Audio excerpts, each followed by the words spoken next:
You're listening to the Ask Drone U podcast. You ask, we answer your drone questions. Whether you're here to turn your passion into profit or you simply fly for fun, we're a community of learners and teachers who aspire to achieve greatness. We are Drone U.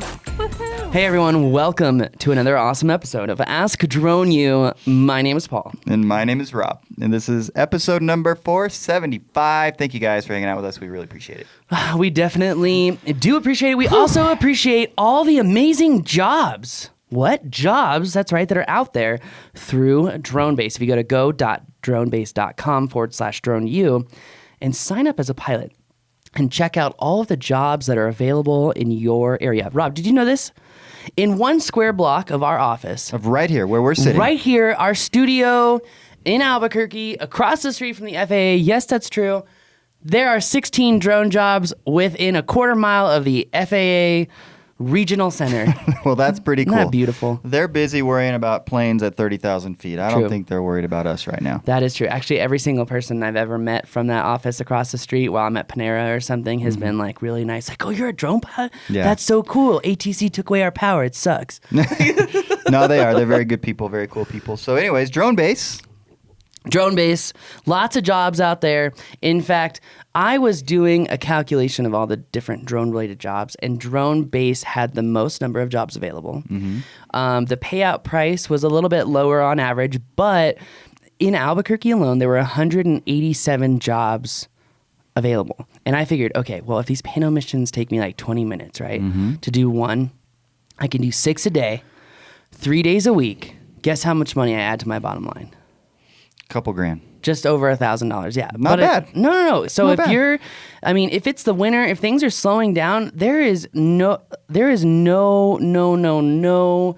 reason why you can't make at least $48,000 a year. Well, and again, you should be out practicing anyways, right? So why not check out DroneBase, see where you can go practice and make a little money. Yeah, seriously. In fact, I am going to do that too. And it's kind of hard for me to step away from everything that we're doing to do these little tiny jobs. But I want to give people an understanding and a perspective of just how fast you can do these with quality and do it efficiently and just like nail it out and make some easy money. Yeah, we've got several stories in our community of people that have checked out DroneBase. They've gone out and spent about 30 minutes, flew, made a few bucks, and moved right on with their day. Yeah, it's a really great thing to get work. But also, if you can master this work, it's going to be great for scaling your systems as a business as a whole. So go to go.dronebase.com/DroneU to check out all the available drone jobs that are in your area. Wow. Lots of DroneBase talk there. Yes, here we are. Cloudy day outside. It's really nice, actually. You know what I forgot to bring in today was the book. The book finally went out on Amazon. Livin, the Drone Life. Our book, it's now out there on Amazon, should be on paperback here shortly. If you are a Kindle user, it is out there. Please check it out. Please let us know what you think. There has been some speculation out there, Rob. We're going to have to clarify this right meow. Right? Oh, go. You didn't just say meow, did you? What am I, a cat drinking from a saucer? By the way, when we did that many episodes ago, hundreds of episodes ago, someone really went off about how annoyed they were with the whole meow thing. I'm sorry. I know, but it was fun. Anyway, that person's meow, probably not listening anymore. It's time to talk about. If you are listening, I don't know what to tell you. Who cares? Oh, okay. Where was I going with this? Livin the Drone Life, paperback, Kindle. Please buy it. Please review it. Let us know what you think. What we have to clear up right now. Sorry, I got distracted. Yes, I have ADD. If you could not tell, the thing that we're going to have to do. If you could not tell, you're not listening. Go ahead. Thanks, Rob.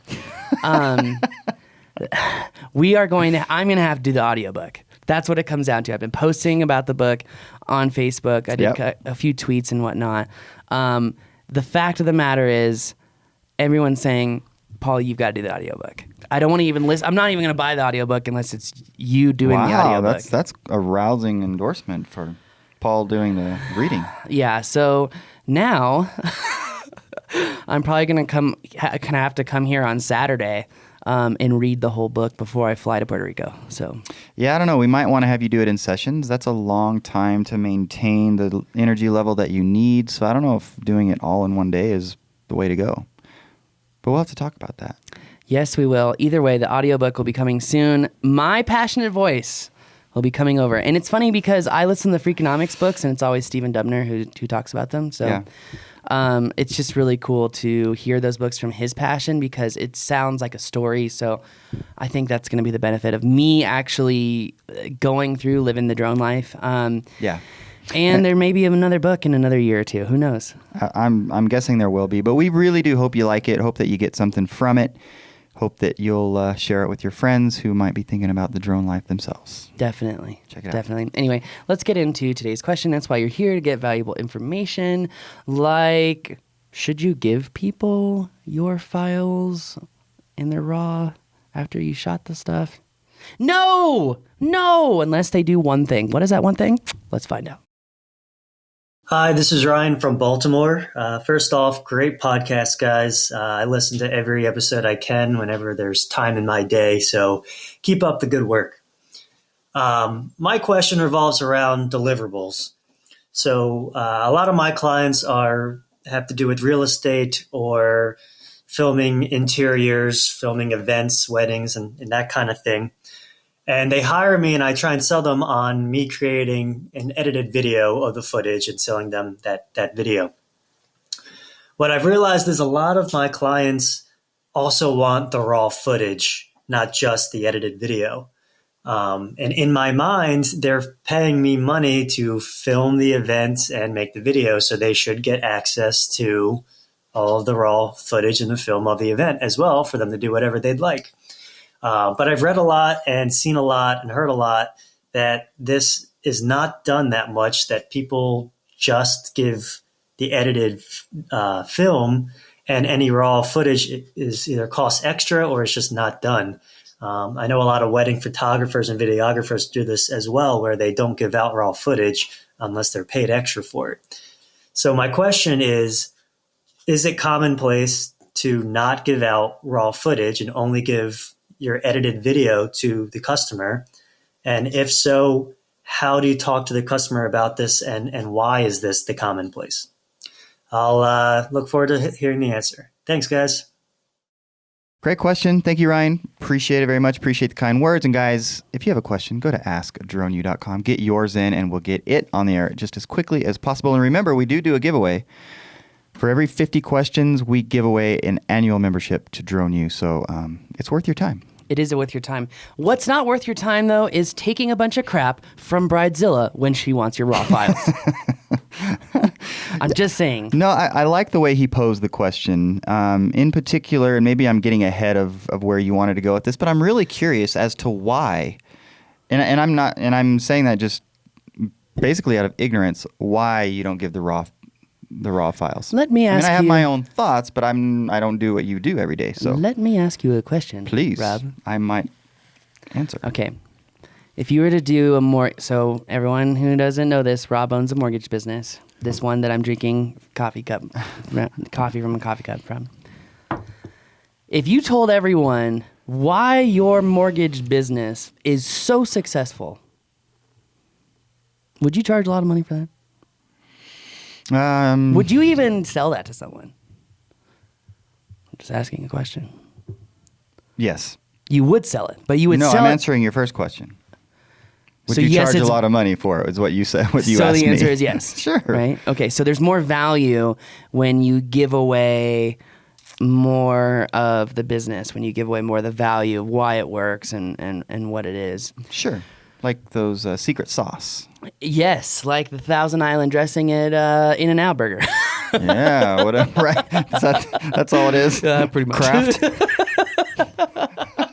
Well, it works. Anyway, I doubt that's actually it. I doubt it as well. And In-N-Out, I love you. Anyway, there was no passion in that at all, I promise. When you take the footage, you own the footage as the copyright owner. If it's your camera, you took it. You're being paid by a client to take that footage, and you're producing a video, you own the footage. If you're being paid by a client for exclusive rights to your footage, meaning you hand them the card, you never see the stuff again, you're normally being paid a significant amount of money for that. Normally 3 to 10 times what you would charge just to give them, say, a few photos or just your edited video. And here's why. If I am hired for a wedding and I say, I'm going to give you 25 photos, whether they're aerial and ground, whatever they are, we're going to give you 25 photos and we're going to give you a completed, in fact, I'm dealing with something like this right now, and we're going to give you a completed 3 to 5 minute video. Okay, that's fine, that's great, blah, blah, blah, blah. You get to the end of the wedding, and all of a sudden you're getting questions from everyone like, hey, can I just get some of the video clips that you got? Like, just a couple of the clips, no big deal. I don't want to give you any work. That is slapping someone in the face. As in slapping you in the face? Yes. Why? Because the person asking is trying to rationalize the fact that there is no work in you giving them the raw data. But that means that they're also not valuing the time that you took to get the raw data. Now, the raw data can be used, manipulated in ways that some people couldn't even fathom. I mean, like, you could do things with footage and make it look like a different place, different time, anything you wanted to. So when you give someone the raw, you're giving them like the project file. You're giving them like the meat and potatoes. It's like if you were a cook in a restaurant and someone ordered the filet mignon and you brought out the whole cow. Okay. So a couple things. One, I think most people, it's probably more of, for lack of a better word, even though this sounds a little harsh, it's more ignorance. They don't know what they're asking. Correct. And so for me, and correct me if I'm wrong, one of the issues with giving raw files is when you edit a file or when you put something together, you have made it look like something you're proud of other people seeing, particularly en masse, right? Yeah. But when you give them a raw file, you're giving them the ability to put something out there that you really don't want out there, probably because it hasn't been put together in a way that you want it to be seen. Correct. Does that make sense? So to me, that would be the biggest reason why I wouldn't want to give raw files, is because now I'm giving people something that I really don't. It hasn't been fixed, for lack of a better word, to be ready for mass consumption. Yeah. So it's like you saying that you're going to build a kitchen and you never put up any of the tile. And then people are showing off your work, and you're like, "What? Wait a minute! I'm not done yet." I think that's a good analogy. Yeah, I mean, you're finishing. You're not done. It's not done. This is actually why I think one of my keys to success in the drone world was that I only gave people selects of the files. I never gave them the files. I only gave them the selects of the files. Right. Because that way I can control the perception of my footage and the quality therein. Because exactly. when you're starting out, you're only going to get, maybe 10 or 15 usable seconds out of 60 if you're lucky. Yeah. So that's one shot out of 60 seconds that you took, unless you're flying and you start the recording and you do this perfect cinematic movement and then you stop the recording. Yeah, which is never how it works. No. I mean, you're kind of always flying. You try to, but it never always goes that way. Well, but yeah, and generally speaking, I would think that you're flying and you're putting some good moves in there, but you never know. You might get the best shot of the day at a time you weren't even actually trying to get the best shot of the day. True. Right? So that happens, and that's kind of why you keep the camera rolling, I guess, is what I'm thinking there. Yeah, but now let's bring it back into another way. If I shoot a wedding and I've got let's shoot a wedding and I've got some great sunset footage, like you were saying, that could be used for stock footage. Mm-hmm. If I shot the wedding and I had the stock footage and then I sold that stock footage, I can keep making money off of the thing that I already produced, right? Which is, right. In the grand scheme of life, you want your money to make money for you so that you are not wasting the resource to create money. The resource of time. Anyway, yes. No, that's so true. That's the lessons my kids get about business all the time. Oh, that's good. Your work kids are smart, gonna, not hard. Your kids are But going work to be hard. just fine, dude. I promise. Anyways.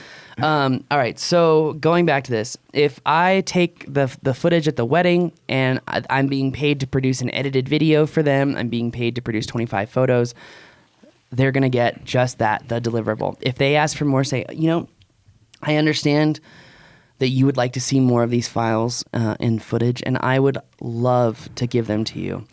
In the way that photography and videography works, we normally sell these based on licenses. So you're giving a license to have this footage. And they're like, but I paid you to come to my wedding and take photos. And be like, well, ma'am, no matter who you worked with, if they're educated and they've been doing this for a career, you're going to have this with every photographer and videographer. Right. I would, like I said, I would love to give this to you, and I can't. It's not a problem. You know, you paid $1,500 for a wedding video and some photos. That's cool. Thank you. And if you want it all, it's going to be $4,500. Right. But again, then they say, but why? It's all the same. It's the same camera. You were out here for the same time. Why are you charging more? Well, I'm charging more because I put time into editing all those photos. So it's not just, you know, it's like if I'm a wood carver, right? I'm not going to just buy you a 2x4 and then give you a frame to a shed. I've got to be able to finish the shed in order to have it presentable as a deliverable to you. So you look at it and you go, wow, that's really cool. I don't give you the frame of the house and you go, where's the rest of it? Because when I'm giving you these raw photos, I'm not correcting the photos for color. I'm not adding saturation. I'm not taking all the pimples all over your face out of the photos for Ouch. you. Don't Ouch. say that. No, don't say that. Because remember, Ryan did ask, what should I say to the client? Yeah. That's probably not one. Don't say that. No, That's okay. an example of what not to say. Anyway, I can't correct the photos and I can't take the time. If you want more corrected photos, we can sit and go through these photos together. I can edit them for you. If you would like to edit them yourself, you've got Photoshop experience, Lightroom experience, Capture One experience, whatever it is, I'll give the photos to you. It's just going to cost a little bit more, because I'm not giving you a finished product. And when you go out and you just share these photos without editing them, you are hurting my reputation. Yeah. Well, and the bottom line is, and we've talked a lot about this, is that the agreement needs to be established up front. So obviously it's written. There's some Yes. form of a contract between you and Bridezilla or whoever you're working with, and it's very clearly Don't do weddings. delineated in that agreement what they will get, so that there are no surprises at the back end. At least you can have those conversations in the beginning Coffee's horrible. and make it clear as to what they're going to receive and kind of get that stuff out of the way. Doesn't mean you won't deal with it at the end, because they see that there's a lot of good stuff there and they want it, but at least you've got yourself covered up front. Yeah, being clear and upfront is absolutely great. And make sure that people know the difference between an exclusive license, meaning they get everything, and a limited license, because that's really what you're giving them. And this is the issue with like Thumbtack and all these drone jobbing places, is that Drone Base actually does a really good job of really containing expectations. And a lot of these other job sites that are regular sites and that offer drone jobs, they don't control those expectations. Right. And that's where you can run into this problem.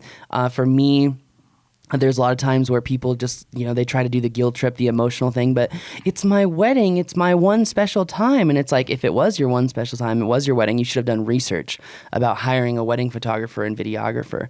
And I want to ameliorate the situation for you. I want to make it better for you.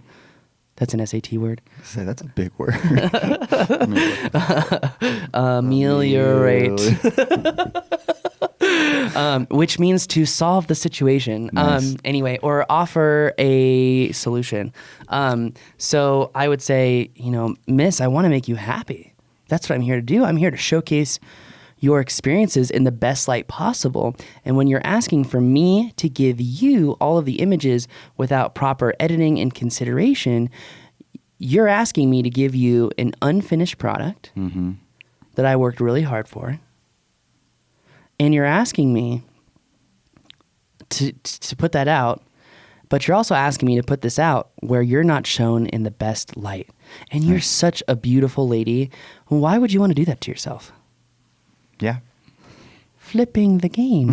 That's right. That's right. No, really, because it's so funny. I learned this from Xavier from Imagination Aerials, who worked for Disney for a long time and does a lot of big productions.